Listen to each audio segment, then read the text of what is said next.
కంటి మీద కునుకు వేయకుండా కుమిలిపోతిరో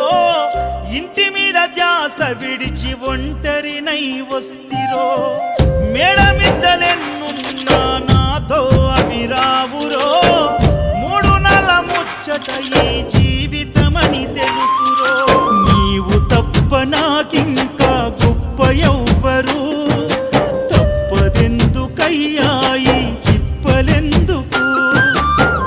ఒక్కసారి చూడయా వేడుకున్న రావయ్యా చిరు చిరు నవ్వుల బంగారు బాలుడా కాంతగిరుల దివ్య జ్యోతి ఈ కలియుగాన వెలసి నిన్ను నమ్ముకున్న భక్తులకు దర్శనమిచ్చి ఎంత దూరమో నీ చెంత చేర కచ్చతడి